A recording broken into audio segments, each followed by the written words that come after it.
Growing up in a big, noisy, imperfect family, Stephen Lee learned early in life that if you want something, you have to go for it.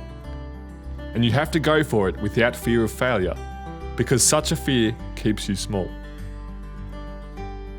Coming from a family of 12 kids that included 7 boisterous brothers, Stephen was never going to live small.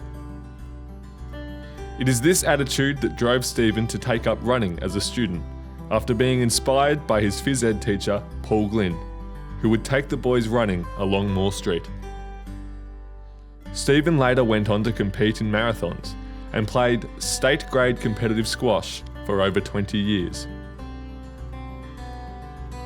It is this attitude that saw Stephen take up the guitar after watching his Year 12 politics teacher, Frank Fitzgerald, play during a school retreat. Frank said he could hold on to the guitar for a year, and if he liked it, he could buy one. Stephen loved it, and he later went on to play and sing for audiences, including at the Spaghetti Tree and Spaghetti Theatre in Melbourne. It is this attitude that has seen Stephen travel around the world 3 times and travel to over 26 countries so far.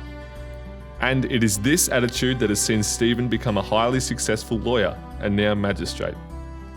Despite being warned by his careers counsellor that to enter law school he would need straight A's, something that the counsellor obviously thought was beyond the long-distance running, guitar-playing Stephen.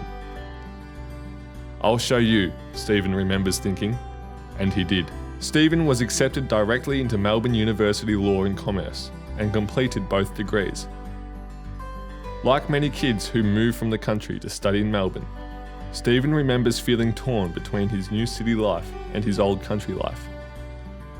To ease that longing, he came back on the Red Rattler train to play football for South Warrnambool. He would also use those visits home, when he was about 19, to visit the Warrnambool Magistrate's Court, where he was transfixed by the proceedings.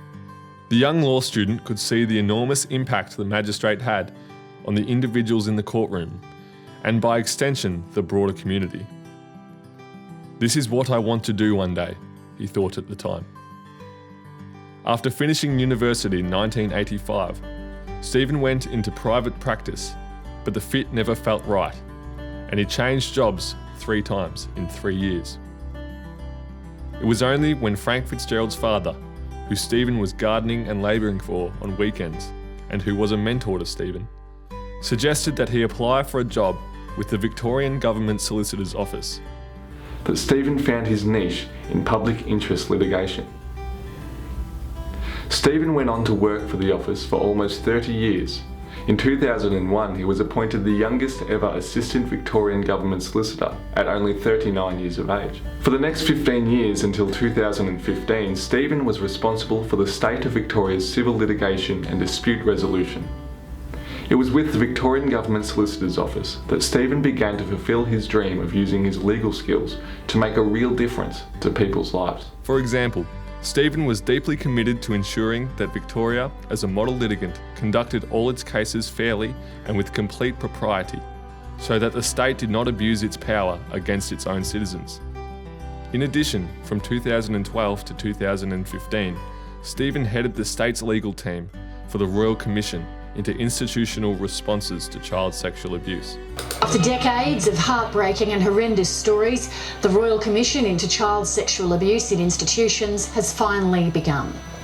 The inquiry will hear from more than 5,000 victims of abuse in orphanages, residential and juvenile care, schools and community groups.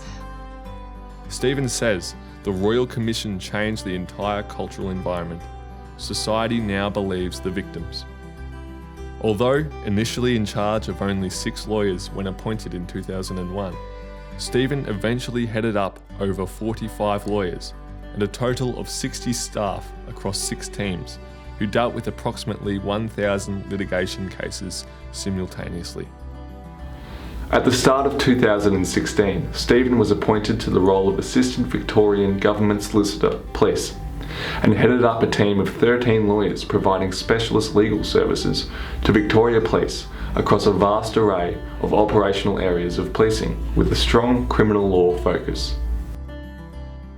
In July 2018, the former teenager, who once sat in the courtrooms in Gilly Street, Warrnambool, dreaming of becoming a magistrate, was appointed to the bench.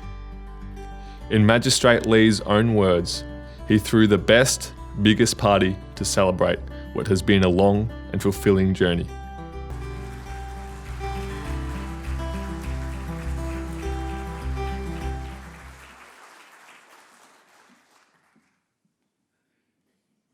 Please welcome to the stage Stephen Lee, who will accept the award from our college captains.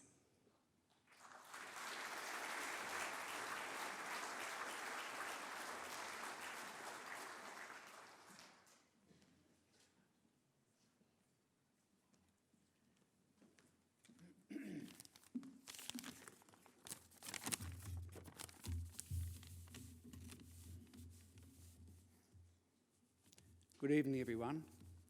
I'm extremely humbled and very honoured to be acknowledged by my old school. It means a lot to me. I warmly congratulate my fellow alumni. Now, on a light-hearted note, can I confide in you that the best thing about my school days was that no one ever doubted I was a redhead. A genuine, bona fide, ridgy-didge, red-headed ranger. Sadly, very sadly, it's been a very, very long time since anyone's called me Carrot Top, Sauce, or Matches. So, if you ever see me in court, it's not compulsory, but please feel free to call me Judge Ginger.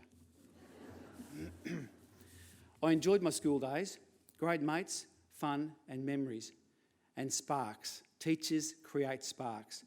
Paul Glynn lit the spark for my running. Frank Fitz sparked my audacious but unsuccessful attempt to be the original 1980s version of Ed Sheeran. The humble handball courts sparked my love of squash. A school trip to the Capitol Cinema sparked a lifetime love of the big screen cinema experience. Sister Philomena's Grade 2 spelling competition got me hooked on spelling and words. I had no idea then that one day words and language would become my tools of trade as a lawyer. School for me wasn't just about the marks, it was about the sparks. I thank the college and its teachers for the education, the sparks, and the mystery of where the sparks would take you. You've heard about my work. I was very proud to lead the legal teams for the state's court cases, the Sexual Abuse Royal Commission, and Victoria Police. I loved the public interest nature of the work.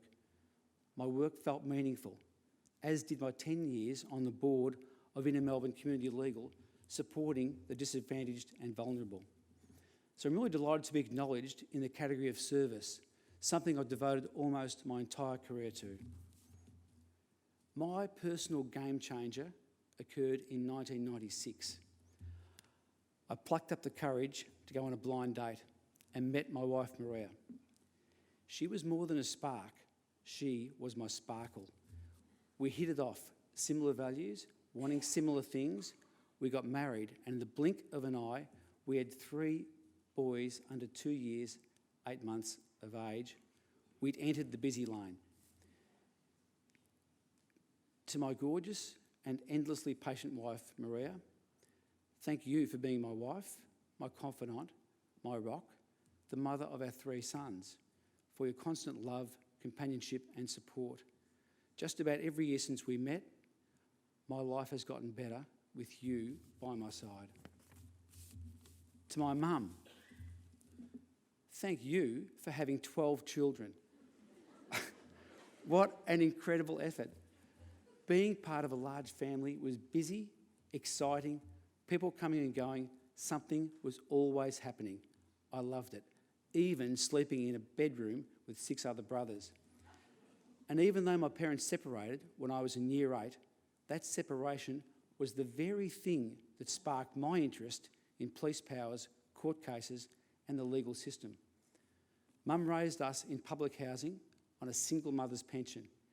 It was never easy for Mum, but we knew she always did her best and always had our back. Mum, I salute you for your amazing resilience, love and service to your family. To the Lee clan, Thanks for all the family camps, the camaraderie, the fun, and for staying connected. To my sons, Joseph, Maddie and Paddy, I love you guys and I'm proud of you. Many years have passed since my fluorescent, red-haired younger self took a break from playing gigs and getting sunburned picking spuds at Koroit to daydream at the Warrnambool Courts, barely 50 metres from here, about being a magistrate. Becoming a magistrate hasn't changed who I am, where I'm from, or my personal values. But what attracted me to the role all those years ago, the chance to influence a person's life at a grassroots level, is exactly what I've found. It's an enormous privilege and honour to be a magistrate and continue to serve the community. Likewise, this acknowledgement by my old school means a lot to me. Thank you.